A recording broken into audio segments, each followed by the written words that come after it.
मेरे देखे जब तक नकली शराब का असर रहेगा तब तक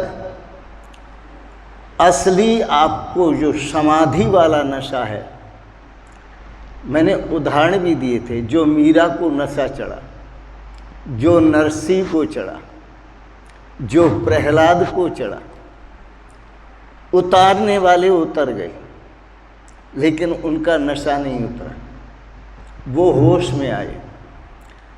होश का मतलब है कि ऐसी मधुशाला में बैठो जो आपको आपके प्रियतम से मिलन करा दे और जो आपको बेहोश बना दे, तुम्हें तुम्हारी भी खबर न रहे और प्रियतम की भी खबर न रहे। वो मधुशाला नकली मधुशाला है, वो शराब नकली है। मैं आपको थोड़ा सावधान करूँगा और सावधान इसलिए करूँगा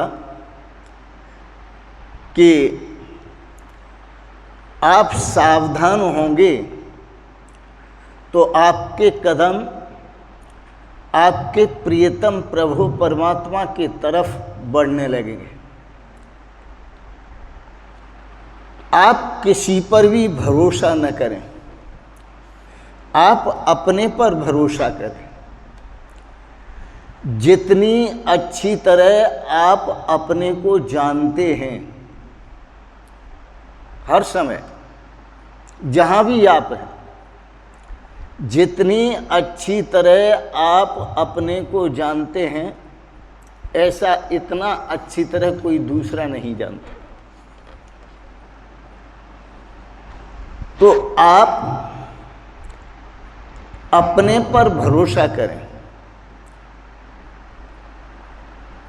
बड़ी प्रसिद्ध बात है, जिसे स्वयं पर नहीं भरोसा उसका यह संसार नहीं। जिसे स्वयं पर नहीं भरोसा उसका यह संसार नहीं। बिना किए संघर्ष साथियों संकट से उद्धार नहीं। जिसे स्वयं पर भरोसा नहीं होता उसका ये संसार तो है ही नहीं। और जब तक जीवन का संघर्ष नहीं करता वो, तब तक वह संकट से मुक्त भी नहीं होता। संकट क्या है? बार बार जन्मना और बार बार मरना। यही संकट है कि बार बार जन्मना और बार बार मरना। तो मनुष्य जाति में हम भी सरकार को प्रार्थना करते हैं कि शराबबंदी होनी चाहिए। और बहुत लोग हैं जो ये कहते हैं, बहुत सज्जन हैं जो ये कहते हैं कि शराब के ठेके खत्म होना चाहिए, शराब की बिक्री पर प्रतिबंध लगना चाहिए। लेकिन मैं एक बात बताऊं कि ये आप कितना ही प्रचार कर लीजिए, और एक कई संत तो बैठ जाते हैं अनशन पर और कहते हैं जब तक शराबबंदी नहीं होगी तब तक मैं अन्न ग्रहण नहीं करूँगा। तो इस प्रकार से अनुष्ठान करने लगते हैं, यज्ञ करने लगते हैं शराबबंदी के लिए। आप सारी दुनिया की सरकारों को पुकारो, लेकिन ये सरकारों का काम नहीं है शराब पर प्रतिबंध लगाना, ये उनके बस की बात नहीं है। जिस शराब से बेहोशी बढ़ती है, जिस शराब से जिंदगी बर्बाद होती है, जिस शराब से घर परिवार बर्बाद होता है, उस शराब को बंद करने का जो साहस है सरकार में नहीं है। हाँ, मैंने आपको याद दिलाया जिसे स्वयं पर नहीं भरोसा, और जिसे स्वयं पर भरोसा नहीं है वह भी शराब से मुक्त नहीं हो सकता। तो सारी दुनिया की सरकारें कोशिश कर लेती हैं, लेकिन शराब बंद नहीं हो पाती। यह तो सदा से कोशिश कर रहे हैं। महात्मा सरकारों के पीछे पड़े हुए हैं कि ये सरकार, जो भी सरकार आती है, ये काम गलत करती है कि शराब बंद नहीं करती। क्यों? सरकार भी इसलिए नहीं करती कि जिससे बहुत आमदनी होती है। और आपने सुना होगा, उस आमदनी में, उस ठेके में, क्षमा करना मैं किसी पार्टी का नहीं, लेकिन मैं जो सुना है वो कहता हूँ कि केजरीवाल जो हैं वो शराब के आप जानते हो उसी में करोड़पति बन गया, अरबपति बन गया, बहुत उन्होंने लूटा। तो इस प्रकार से चाहे तो राजनीतिक सरकार हो और चाहे सरकारी सरकार हो, इनका काम शराब बंद का नहीं, इनके बस की बात नहीं। ये मादक द्रव्यों का जो सेवन करने वाले हैं, उनके लिए यह समाज, जो अज्ञानी समाज है, मूढ़ समाज है, वो मूढ़ता के कारण अलग अलग नामों से, अलग अलग ढंगों से, अलग अलग मादक द्रव्यों को खोजता है। कितने मादक द्रव्य हो गए हैं, क्योंकि वह खोज रहा है। तो मादक द्रव्यों की तो खोज की है, जो नाना प्रकार के मादक द्रव्यों का सेवन हो रहा है, परंतु अपने आप की खोज नहीं की, परंतु अपने आप को नहीं पहचाना। मेरे देखे ये सरकारों के बस के बाहर है शराब का, जो शराब बंद हो सके। लेकिन मैं आपको एक बात कहूँगा कि आप संतों की मधुशाला में आने लगे और संतों की मधुशाला में आकर के, ऋषियों की, सद्गुरुओं की मधुशाला में आकर के, और आप जी भर के पीने लगे। वो मधुशाला सत्संग की मधुशाला, और जो सत्संग की आपको खुमारी चढ़ेगी वो आपको होश में लाएगी, और जब आपको होश में लाएगी तो अगर हम मंदिरों को भी मधुशाला बना लें, सत्संग भवनों को मधुशाला बना लें, और अच्छे अच्छे स्थानों को मधुशाला बना लें। अरे हैं आज के समय में भी बड़े अच्छे लोग जो अपने घर को ही मधुशाला बना लेते हैं और संतों को बुला करके सत्संग कराते हैं। हाँ, मैंने किया है घरों में सत्संग, रोज किया है। सत्संग भवन में तो सत्संग चलता था सुबह 8 से 9, और घरों में चलता है काम से फ्री होने के बाद। तो काम से फ्री होने के बाद रात को 9 से 10 प्रवचन जगह जगह किया। पानीपत में किया बहुत बार, दिल्ली में भी किया, राजस्थान में, जोधपुर में, बाड़मेर में, बम्बई में। तो इस प्रकार से, क्योंकि जो जानते हैं कि हमारे जीवन का उद्धार जो होगा वो कौन सी मधुशाला में जाने से होगा, इतना जोर दो अपनी समझ पर। और जब आप इन साधु संतों, जो पियक्कड़ हैं और भयंकर पियक्कड़ हैं, और ऐसे पियक्कड़ हैं कि ये हर समय ही नशे में रहते हैं, और जो देखते हैं वो इनको पागल कहने लगते हैं कि देखो पागल है, घर बार छोड़ करके और यहाँ भटक रहा है, देखो पागल है, इसके पास सब कुछ था, अब ये दर दर घर जा कर के भीख मांग रहा है, भिक्षा मांग रहा है, मांग मांग के खा रहा है। देखो ये पागल है, इसने अपने परिवार को छोड़ दिया, घर बार को छोड़ दिया, सब कुछ। तो ये तो संत पागल है, तो ऐसे पागल हैं कि इनका पागलपन बड़ा अच्छा है। स्वामी राम तीर्थ को भी कहा था कि लगता है कि तुम पागल हो गए हो। क्यों? कि स्वामी राम तीर्थ ध्यान मग्न होने के बाद, समाधि से उठने के बाद जब रास्ते में आते हैं तो जो मिलता है उसको गले मिलते हैं, जो मिलता है उसी को गले मिलते हैं, जो मिलता है उसी को गले मिलते हैं। कुछ सिरफिरे लोग कहने लगे कि मालूम पड़ता है आज राम पागल हो गए। स्वामी राम तीर्थ पंजाब के संत, बहुत अच्छे संत हुए, बोले ये तो पागल हो गए। तो स्वामी राम ने उन लोगों को संदेश दिया, उन लोगों को संदेश दिया कि तुम हमें पागल समझते हो, हम पागल ही अच्छे हैं।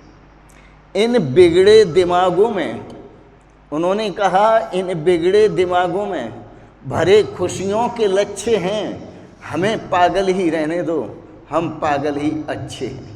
क्योंकि स्वामी राम की मस्ती थी, वो घर को भी मधुशाला बना लें, जहाँ बैठे वहाँ मधुशाला बना लें, मंदिरों को मधुशाला बना लें, मत्था टेकने जाएं मंदिरों को मधुशाला बना लें, और वहाँ ऐसी मस्ती आती है जो कीर्तन में, भजन में, ध्यान में, समाधि में ऐसी मस्ती आती है कि फिर नकली शराब छूट जाती है और असली शराब पीने लगते हैं। नकली शराब छूट जाती है और असली शराब पीने लगते हैं। तो यदि हम इन मंदिरों को भी मधुशाला बना लें, सत्संग का केंद्र बना लें, वहाँ मस्ती है, वहाँ सुंदर गीत है, सुंदर आनंद है, सुंदर उत्सव है। अगर जीवन को गलत धारणाओं से बचाना है तो मंदिर रूपी मधुशाला में जाना शुरू करो। यदि जीवन को गलत धारणाओं से बचाना है, गलत वृत्तियों से बचाना है, गलत आचरण से बचाना है, तो संतों की मधुशाला में पधारो। संत जो हैं वो स्वयं पवित्र होते हैं। संतों के पास जो आता है तो उसको भी पवित्र करते हैं। क्यों?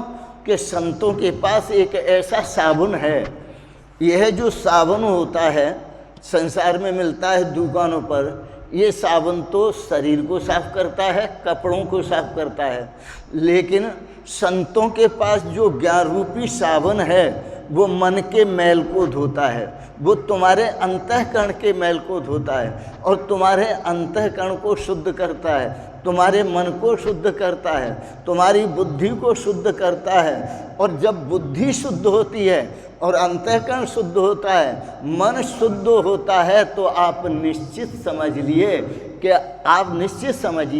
कि आपकी नकली शराब छूटने लगती है और असली शराब में आपकी प्रीति बढ़ने लगती है। आप जानते हैं यह मनुष्य शराब क्यों पीता है? यह मनुष्य जो शराब पीता है वो दुख के कारण पीता है, और शराब पी करके वह अपना दुख कम करना चाहता है कि किसी तरह से मेरा दुख कम हो जाए। वो अपने दुख को भूलना चाहता है कि वो मेरा दुख जो है वो समाप्त हो जाए, और इसी चिंता में जब डूबता है तो उसे तकलीफ़ें और बढ़ती हैं और इतनी पीड़ा बढ़ती है कि उस पीड़ा को भुलाने के लिए वो सोचता है मैं क्या करूं। अगर चिंता और दुख पीड़ा कम हो जाए तो आदमी को क्या करना है? यदि चिंता, मैं कुछ और कह रहा हूँ, यदि चिंता, दुख, पीड़ा कम हो जाए तो मैं समझता हूँ कि आदमी का नकली शराब पीना भी कम हो जाएगा। क्योंकि वह जो नकली शराब पीता है वो दुख के कारण पीता है, वो कष्ट के कारण पीता है, परेशानी के कारण पीता है, मन में बौद्रेशन के कारण पीता है, वो अपनी कष्ट भरी जिंदगी से मुक्त होना चाहता है। तो आप आएँ और ध्यान के प्याले के द्वारा पिएं, समाधि के द्वारा पिएं, और समाधि में जो रंग चढ़ेगा, समाधि की मधुशाला में आप उतरेंगे तो आप हर तरफ से बंद होने लगेंगे और दूसरी मधुशाला, यह जो परमात्मा के दरबार की है, उसका आनंद लेने लगेंगे और आपका जीवन सार्थक होगा।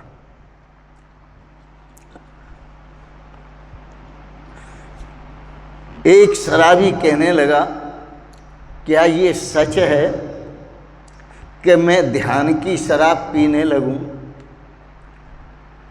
समाधि की शराब पीने लगूं, कीर्तन भजन की शराब पीने लगूं तो मेरा दुख दूर हो जाएगा? अरे हाँ, हम प्रार्थना तो प्रभु से ही करते हैं ना। और क्या कहते हैं? दुख दूर कर हमारा संसार के रचैया, दुख दूर कर हमारा दुख दूर करो हे भगवान। तो प्रार्थना तो भगवान से करता है कि हमारा दुख दूर करो, और पहुंचता शराब घर पे है। तो शराब से कभी दुख दूर नहीं होता, शराब से दरिद्रता बढ़ती है, दुख बढ़ता है, परेशानी बढ़ती है। तो इसलिए जो दुख का जो मूल कारण है, तो दुख को मिटाने के लिए वो दुखी व्यक्ति शराब पीता है। तो क्योंकि वो सोचता है कि मैं भी थोड़ा सुखी हो जाऊं, मैं भी थोड़ा सुखी हो जाऊं, इसलिए पीता हूं। तो सुख को भूल जाता है, उसे उस अवस्था में न परमात्मा याद रहता है पीने के बाद, न सुख याद रहता है, न दुख याद रहता है, भूलता है। अब वो जब सुख को भी भूलता है तो कोई, वैसे सुख को कोई भी भुलाना नहीं चाहता, और यदि वह सुख को भूलता है तो दुख को भी भूलता है। फिर संतों से कहता है, महाराज आपने ये क्या कर दिया, आपने ये क्या कर दिया कि मैं तो सुख को भी भूल गया और दुख को भी भूल गया, कि मुझे लगता है ये तो आने जाने वाले हैं, सुख दुख हैं मेहमान हमारे, सुख दुख हैं मेहमान हमारे, इनका दिल बहलाएंगे, हमें इनका दिल बहलाना है। सुख आओ तो वाह वाह और दुख आओ तो वाह वाह, इनका दिल बहलाना है। सुख आए तो वाह वाह और दुख आए तो वाह वाह, पर इनका दिल बहलाते हुए अपने आप को पहचानना है। तो इस प्रकार जीवन को आप अपनी विधायक दृष्टि से देखो, और जब जीवन को आप अपनी विधायक दृष्टि से देखेंगे तो सुखी होने लगेंगे। आप अपने जीवन को निषेधात्मक दृष्टि से न देखो, दुख आत्मक दृष्टि से न देखो, परेशानी कष्ट आत्मक दृष्टि से न देखो। आप अपनी दृष्टि को विधायक दृष्टि से देखो। बड़े भाग्य मानुष तन पावा, जो आपको मनुष्य शरीर मिला है ये तो बड़े भाग्य से मिला है, जो देवों को भी दुर्लभ है। वाह, ये तो भगवान की बड़ी कृपा है मेरे पर कि मुझे मानव शरीर दिया है। विधायक की दृष्टि से देखो। अब दिया किस लिए है? दिया किस लिए है? ये तन कर फल विषय न भाई, स्वर्गौ स्वल्प अंत दुखदाई। दिया इसलिए है कि यह तन संसार के विषयों को भोगने के लिए नहीं मिला है। तुम संसार के विषयों की भोगों की बात करो, लेकिन मैं कहता हूँ स्वर्ग तक के भोग भी मिल जाएं तो वो भी आपको दुख देने वाले ही सिद्ध होंगे, सुख देने वाले सिद्ध नहीं होंगे। स्वर्ग और स्वल्प अंत दुखदाई, रामचरितमानस में गोस्वामी दास जी ने साफ लिखा। इसलिए जो ध्यान रूपी शराब पीते हैं, जो समाधि रूपी शराब पीते हैं, उनका संसार छूट जाता है। ध्यान आए प्रभु का और संसार छूट जाता है। ध्यान आए धीरे धीरे, आप अभ्यास करें धीरे धीरे, और जब आप अभ्यास करेंगे धीरे धीरे तो आप ध्यानमग्न होने लगेंगे। आपकी यह मस्ती बढ़ने लगेगी, ध्यान की समाधि की मस्ती में डूबने लगेंगे। समाधि की मधुशाला में साधु संत ऋषि मुनि जो महान पियक्कड़ हैं, इन पियक्कड़ों की जमात में आप सम्मिलित होने लगेंगे और उस परमात्मा के स्वरूप की मस्ती का आप आनंद लेने लगेंगे।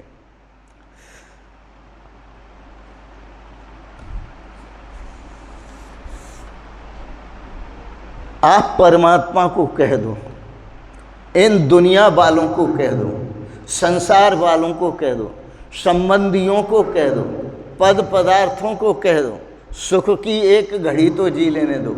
ध्यान पर बैठो, समाधि पर बैठो, ध्यान करो प्रभु का, समाधि लगाओ आत्मा और परमात्मा का, ब्रह्म आत्मिक भाव में स्थित हो।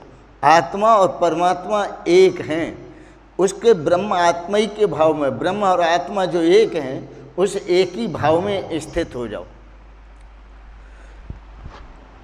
सुख की एक घड़ी तो जी लेने दो, चादर या फटी स्वप्न की सी लेने दो।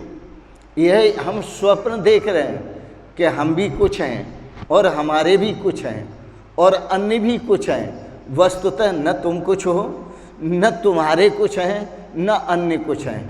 सर्वम खलदम ब्रह्म, यह सब कुछ परमात्मा ही परमात्मा है। तो सुख की एक घड़ी तो जी लेने दो, चादर यह फटी स्वप्न की सी लेने दो। ऐसी तो घटा फिर न छाएगी। यह जो आपको अनमोल रतन मानव जीवन मिला है, दोबारा मिला या नहीं मिला कुछ पता नहीं है। तो ऐसी तो घटा फिर नहीं, ऐसी तो घटा फिर न छाएगी।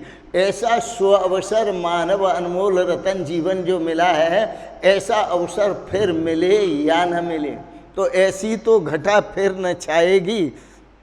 प्याला न सही, हमें संसार का कोई प्याला नहीं चाहिए। हम तो, हमारे पास प्रभु ने दिए हुए 2 प्याले हैं, हम उन्हीं से पिएंगे। प्याला न सही, आँख से पी लेने दो, आँख से पिएंगे, आँख से पिएंगे, भगवान के स्वरूप का मकरंद पान करेंगे। हमारे यहाँ वैष्णव संत हैं और हमारे यहाँ तत्वज्ञानी भी संत हैं। वैष्णव संत सगुण साकार परमात्मा के स्वरूप का मकरंद पान करते हैं, वो उन्हीं का ध्यान करते हैं, वो सविकल्प समाधि में जाते हैं। परमात्मा के स्वरूप का, जैसे राम जी के आकार को देखा, कृष्ण जी के आकार को देखा, विष्णु जी के आकार को देखा, शंकर जी के आदर शैव शंकर जी के स्वरूप को देखा, तो वो अपने अपने परमात्मा की, ईसाइयों में यीशु का ध्यान करते हैं, बौद्धों में बुद्ध का ध्यान करते हैं, महावीर में जैनियों में महावीर और ऋषभदेव भगवान का ध्यान करते हैं। तो इसी प्रकार से, और महाराज यहाँ कहना चाहिए पंजाब में गुरु नानक देव जी का ध्यान करते हैं। हमारे सब संत ब्रह्म ज्ञानी। यह जो श्री पंचायती अखाड़ा निर्मल है, यह निर्मल इसलिए है कि निर्मल ज्ञान को ग्रहण करता है और निर्मल ज्ञान का ही उपदेश करता है। ऐसा ज्ञान, क्योंकि ज्ञान के बिना किसी का उद्धार नहीं होता। ऋते ज्ञानान्य मुक्ति, बिना ज्ञान के मुक्ति नहीं होती। तो इसलिए इस ज्ञान को प्राप्त करना, प्याला न सही, आँख से पी लेने दो उस परमात्मा के स्वरूप को।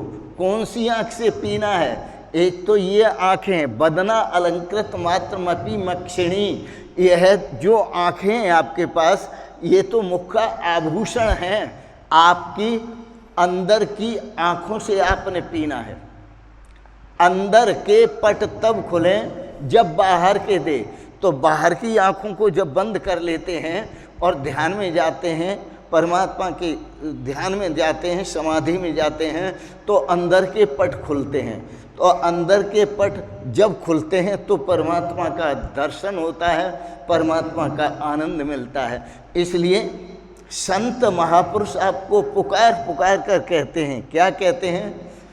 अंदर के पट खोल री, तुझे पिया मिलेंगे। अंदर के पट खोल री, तुझे पिया मिलेंगे। पिया मिलेंगे तो ये राम मिलेंगे, राम मिलेंगे तो ये श्याम मिलेंगे। सीताराम सीताराम बोल री, तो ये पिया मिलेंगे। राधे श्याम बोल री, तो ये पिया मिलेंगे।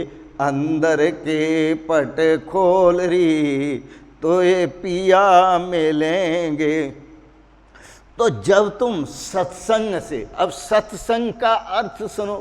सत कहते हैं सत्य परमात्मा को, और उसका संग करना ही सत्संग है। यह पंच भौतिक शरीर तो पंचभूतों में मिल जाएगा। अंतःकरण के मन बुद्धि चित्त अहंकार जो भेद हैं वह और सात्विक गुणों में मिल जाएंगे।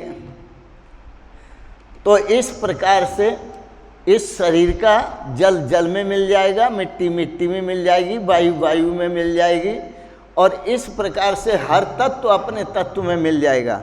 लेकिन आप किसी में मिलने वाले नहीं हैं। जो आप किसी में भी मिलने वाले नहीं हैं, वो आप अपने आप को देखें, वो कौन है।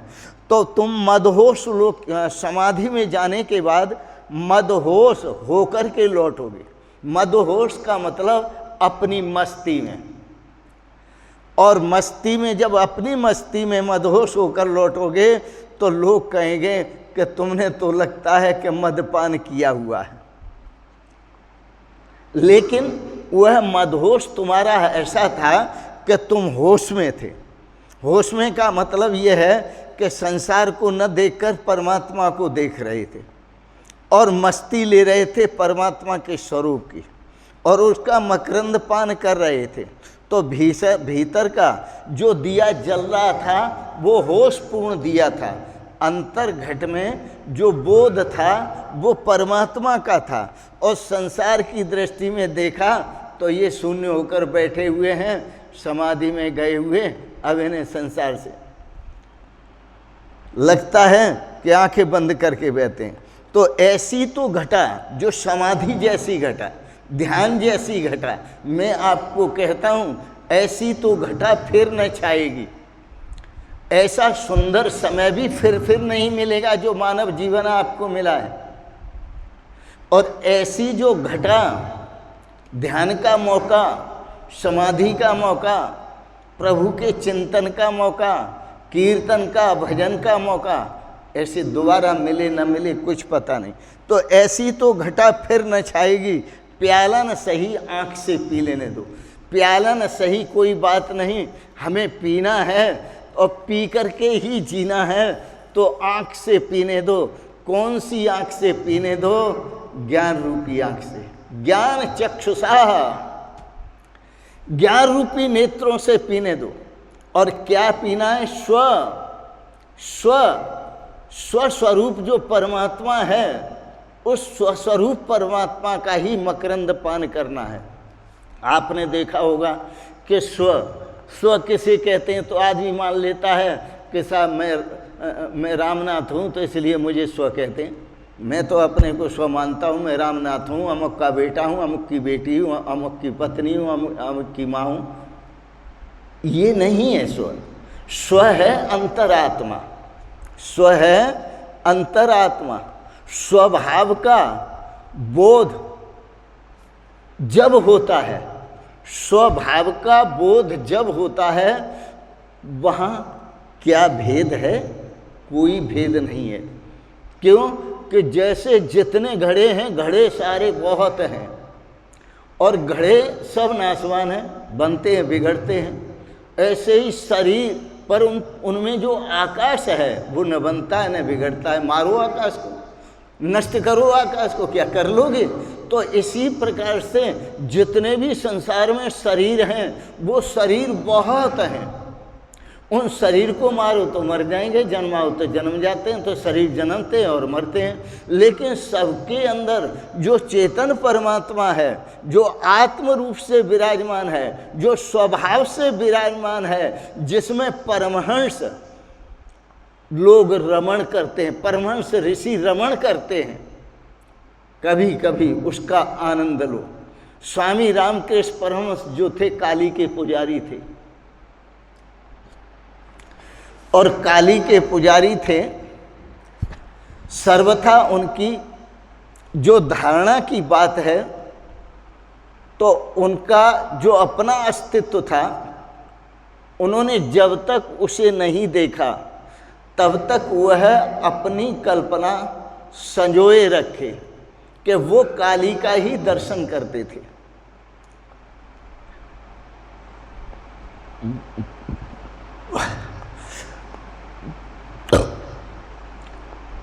क्योंकि उनकी जो प्रीति थी वो काली में थी। मैं अब थोड़ी सी आपको बात करता हूं धारणा की। उनकी धारणा काली में थी, इसलिए जब वो काली उन पर आ जाती थी तो वो बेहोश हो जाते थे और माँ काली को याद करते थे, और काली जब आ जाती थी तो बेहोश हो जाते थे। ये स्वभाव नहीं है, ये धारणा है। ये स्वभाव नहीं है, धारणा है। मैं ये बात इसलिए कहता हूँ कि उनको काली के ही दर्शन क्यों होते थे, वो काली के दर्शन ही उनको क्यों होते थे, ये उनकी धारणा थी, इसलिए उनके दर्शन होते थे। मैं यहाँ एक स्वभाव का अर्थ दूसरा करूँगा कि स्वभाव में काली थी इसलिए काली के दर्शन होते थे। मीरा के स्वभाव में गिरधर गोपाल थे तो उसे तो काली के दर्शन नहीं हुए, उसे तो उस मीरा को तो गिरधर गोपाल के ही दर्शन होते थे। और वो मीरा कहती थी कि मेरे तो गिरधर गोपाल दूसरों ना कोई। और सबरी के जो धारणा थी, सबरी का जो स्वभाव था वो राम जी में था, उनकी धारणा थी राम जी में, तो उन्हें तो सोते जागते राम जी के ही दर्शन होते थे।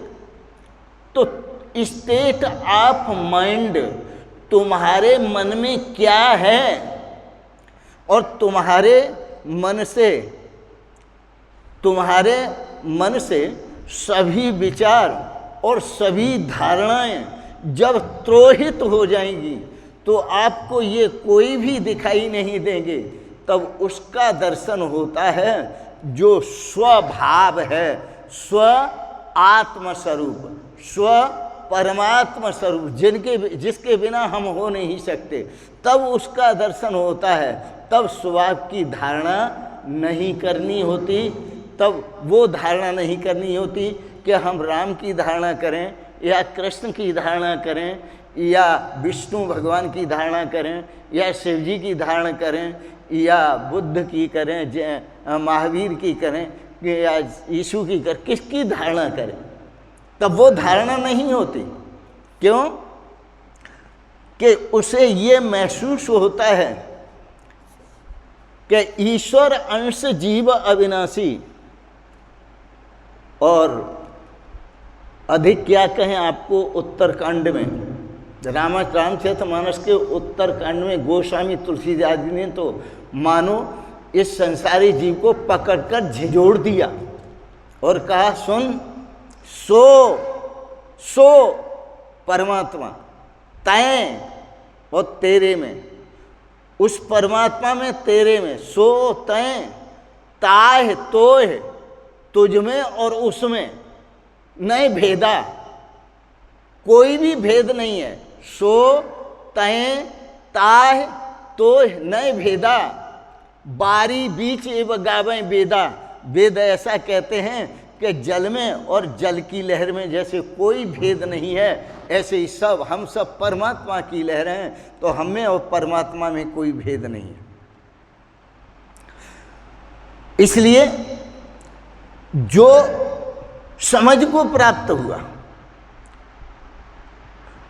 उसे लगा, हाँ मैं देह नहीं हूं, मैं ब्रह्म हूं, मैं मन नहीं हूं, मैं ब्रह्म हूं।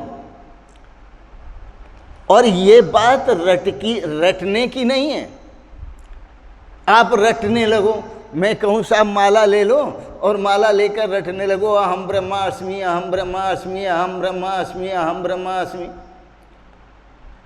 जैसे वैष्णव संतों में कह देते हैं कि भाई नाम की रटन लगाओ, नाम का चिंतन करो, नाम को भजो। तो हम रटने लगते हैं श्री राम जय राम, श्री राम जय जय राम। लेकिन मेरा जो संदेश है आपसे वो किसी का विरोध करना नहीं है। मेरा जो संदेश है वो आप देखो तो सही कि जिन राम का हम चिंतन करते हैं वो राम का स्वरूप क्या है, और तुम जो चिंतन करने वाले हो तो तुम्हारा स्वरूप क्या है। इसलिए कि राम जी की जो देह है वो राम नहीं है, और तुम्हारी जो देह है वो तुम नहीं हो। इसलिए मैं ब्रह्म हूँ, मैं देह नहीं हूँ और मैं मन नहीं हूँ, मैं ब्रह्म हूँ। अपने ब्रह्म चिंतन को देखो, ब्रह्म स्वरूप को देखो, और एक बार अंतर आवाज को उठने दो, अंतर अनुभव को उठने दो, अहम ब्रह्मास्मि, मैं ब्रह्म हूँ। और आपको ऐसा जब महसूस होगा, समाधि में अनुभव होगा, तो समझो तुम ब्रह्म हो गए, देह से मुक्ति मिली। अब आप देखो बीमारियां जितनी लगती हैं किसको लगती हैं? देह को। बीमारियां जितनी लगती हैं सब किसको लगती हैं? मन को। जितने कष्ट होते हैं वो सब किसको होते हैं? देह को। जितने कष्ट होते हैं, दुख होते हैं, वो किसको होते हैं? मन को। और संसार के मिलने बिछुड़ने में जितना भी सुख दुख होता है वो सब मन को होता है। इसलिए तुम मन नहीं हो, मैं तो वह शाश्वत पुरुष हूँ, मैं तो वह शाश्वत अविनाशी परमात्मा हूँ। इस बात को डंके की चोट भगवान श्री कृष्ण गीता में कह सके। तो इसलिए यह अहम ब्रह्मा शब्द, अहम ब्रह्मास्मि भी दोहराने के लिए मैं आपको नहीं बता रहा। मंत्र शब्द का अर्थ के सुझाव की बात कर रहा हूँ, और सुझाव देने वाले जो मंत्री होते हैं, सुझाव देते हैं, उनको मंत्री कहते हैं। तो ये संत भी आपके मंत्री हैं, आप राजा हैं, आप छोटे मोटे नहीं हैं, आप राजा हैं, आप अपने को भूल गए हैं। तो ये सुझाव देने वाले जो ऋषि मुनि हैं आपको सुझाव देते हैं, मंत्री हैं ये। और मंत्र यानी सुझाव, और बार बार सुझाव देते हैं आपको। तो आपको ये शब्द बार बार दोहराने की ज़रूरत नहीं है, यह अपनी शरीर अपनी समझ में बिठाने की ज़रूरत है, और भ्रांतियाँ खोने की ज़रूरत है, लकीर का फ़कीर बनने की ज़रूरत नहीं है। तो रामकृष्ण को काली का जो दर्शन होता था और रामकृष्ण बेहोश होने लगते थे। क्यों होने लगता था? ये उनकी धारणा थी काली की। क्यों होने लगता था? ये उनका स्वभाव भाव था काली में, इसलिए होने लगता। तो मैंने आपको बताया कि रामकृष्ण जो हैं, जब इस प्रकार की धारणा होती थी तो रामकृष्ण बड़े, जब ध्यान छूटता था काली का तो उस समय बड़े दुखी होते थे, रोते थे। तो उनको एक गुरु का मिलन हुआ, और जब रामकृष्ण परमहंस को गुरु का मिलन हुआ, उन गुरुजी का नाम याद आ जाएगा तो मैं आपको बता दूंगा। इन रामकृष्ण परमहंस का नाम पहले जो था वो गजाधर था, और इनको जब गुरु मिले और गुरु ने कहा कि तू काली माँ को पहले ख़त्म कर दे, मैं ज्ञान का उपदेश तब दूंगा। गुरुजी ने कहा मैं ज्ञान का उपदेश तब दूंगा। बोले ख़त्म कैसे कर दूं? बोले तलवार ले और उसका सिर काट दे। बोले जब मैं ध्यान में होता हूँ तो काली माँ तो होती है लेकिन तलवार नहीं होती। तलवार कहाँ से लाऊं? तो उनके गुरुजी कहने लगे रामकृष्ण परमहंस के, तू काली माँ को कहाँ से ले आता है? जहाँ से काली माँ को ले आता है वहीं से तलवार ले आ। तो अपनी मानसिक कल्पना से काली माँ को प्रकट कर लेते थे। तो मानसिक कल्पना से काली माँ को प्रकट करते हैं तो मानसिक कल्पना से ही तलवार उठा लेना। जब काली माँ आए तभी मानसिक कल्पना से तलवार उठा लेना और तलवार उठाकर उसका सिर काट देना। उन्होंने कहा अच्छा मैं कोशिश करता हूँ। रामकृष्ण ने बार बार कोशिश की और तलवार भी हाथ में उठा ली। और जब अपनी काली माँ की जब धारणा थी और उसको देखा तो मारने का मन नहीं हुआ, क्योंकि काली माँ उनको बहुत प्यार करती थी। लगता था कि माँ मुझे बहुत प्यार करती है और माँ का मेरे पर साया है, बड़ी कृपा है। लेकिन उनको ये पता नहीं कि ये जो रामकृष्ण परमहंस ध्यान में जाते थे तो जो माँ प्राप्त होती थी वो काल्पनिक माँ थी, और जो तलवार उन्होंने उठाई थी वो भी काल्पनिक तलवार थी। लेकिन फिर भी उनको घबराहट होती थी। तो वो कहने लगे रामकृष्ण परमहंस अपने गुरुदेव से, गुरुदेव हिम्मत नहीं बढ़ती। बोले अच्छा मैं तेरी हिम्मत को बढ़ाऊंगा। और कैसे बढ़ाऊंगा? अब तू ध्यान पर बैठना, मैं आऊँगा और मेरे हाथ में एक पत्थर का टुकड़ा होगा और मैं उस पत्थर के टुकड़े की नोक से जब मैं देखूंगा कि तेरी काली माँ आ गई और तूने तलवार उठा ली, तब मैं तेरे मस्तिष्क को पत्थर की नोक से काटूंगा और तू ये समझना, तेरे माथे को जब काटूं तो तू ये समझना मैंने काली माँ का सिर काट दिया। यही उन्होंने किया। ध्यान पर बैठे रामकृष्ण परमहंस, उन्होंने पत्थर का टुकड़ा लिया और उन्होंने काट दिया। जब उन्होंने कहा जब मैं तुझे काटूं तो तू बिल्कुल तैयार होकर के और किसी प्रकार का भय न करना और बिना सोचे तू उसका खून कर देना, उसे खत्म कर देना। रामकृष्ण परमहंस ने टकराहट तो हुई, यद्यपि काली माँ भी झूठ है और तलवार भी झूठ है।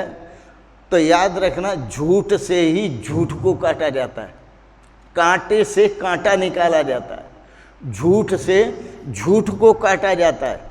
तो उन्होंने टकराहट जैसे हुई वैसे लगा उनको कुछ हुआ, और कुछ हुआ तो विभूति उनके अंदर जागृत हुई, संवाद जागृत हुआ।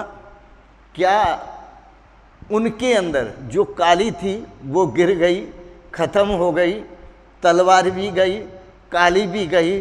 अब उनको अपने स्वरूप का बोध हुआ। किसको? रामकृष्ण परमहंस को। जब अपने स्वरूप का बोध हुआ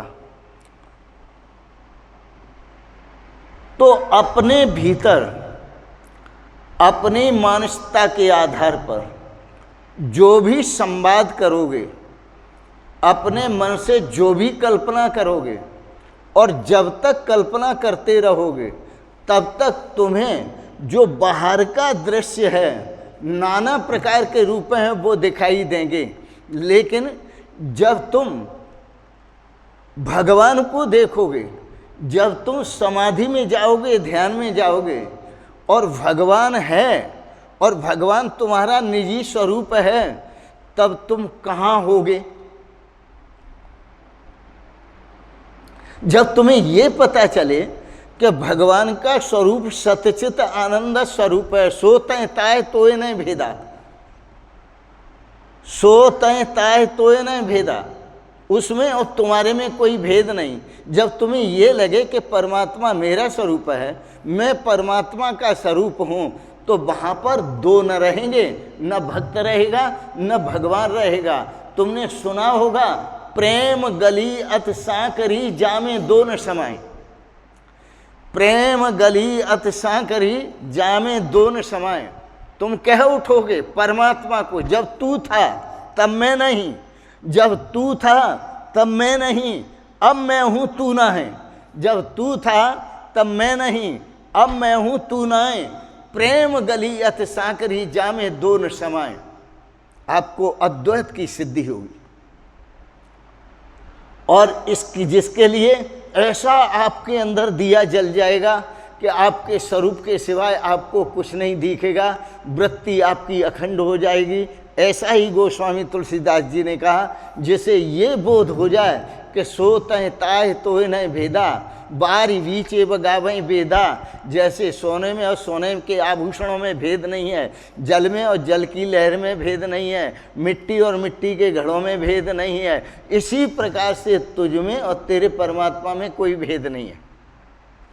सोहम अस्मि इति वृत्ति अखंडा।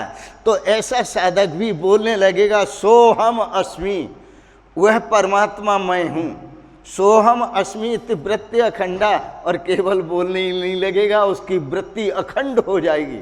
सोहम अस्मि। ये संत सोहम आश्रम के ऐसे ही सोहम नहीं बोलते हैं, अपने अनुभव से सोहम बोलते हैं। हम आपको कहें कि आप सोहम बोलो, शिवोहम बोलो, आप नहीं बोलेंगे। लेकिन जब आपको अपने स्वरूप का अनुभव होगा तो आप ठाठ से बोलेंगे सोहम शिवोहम, आप ठाठ से बोलेंगे। तो प्रेम गली अति सांकरी जामे दोन समाए। सच्चा प्रेम कबीर का जो मन से दिया उतार, मन का जितना भी झंझट सा सारा उतार कर रख दिया, और कबीरदास जी परमात्मा के साथ हो गए। आप भी परमात्मा के साथ एक होने का प्रयास करें। और प्रेम गली अति सांकरी जामे दोन समाए। समाधि के द्वारा, ध्यान के द्वारा, प्रेम से कीर्तन करने के द्वारा, भजन करने के द्वारा, परमात्मा के स्वरूप का चिंतन करने के द्वारा अपने आप को परमात्मा के साथ एक स्वरूप देखें। इसी में आनंद है। अद्वैत स्वरूप में ही आनंद है, अद्वैत स्वरूप में ही सुख है, और अद्वैत स्वरूप में ही शाश्वत शांति है। आज के प्रसंग को यहीं विराम देंगे। आपने बड़े प्रेम और श्रद्धा से आज का प्रसंग श्रवण किया, इसके लिए बहुत बहुत अनुग्रहित हैं, और आप सबके प्रति बहुत बहुत मंगलमयी शुभकामनाएं करते हैं। भगवान आपको सपरिवार सदा स्वस्थ और सुखी रखें, तथा आपके मन को इतना पवित्र करें, इतना पवित्र करें, इतना पवित्र करें कि आपका और आपके प्रियतम का जो भेद है वो गिर जाए, समाप्त हो जाए, और आप परमात्मा के साथ एक होकर परम आनंद का रसस्वादन करें। इन शब्दों के साथ ही आपको बहुत बहुत शुभकामनाएं, बहुत बहुत आशीर्वाद, और आपके पावन श्री चरणों में मेरे बहुत बहुत प्रणाम प्रणाम प्रणाम। शिवोहम शिवोहम शिवोहम।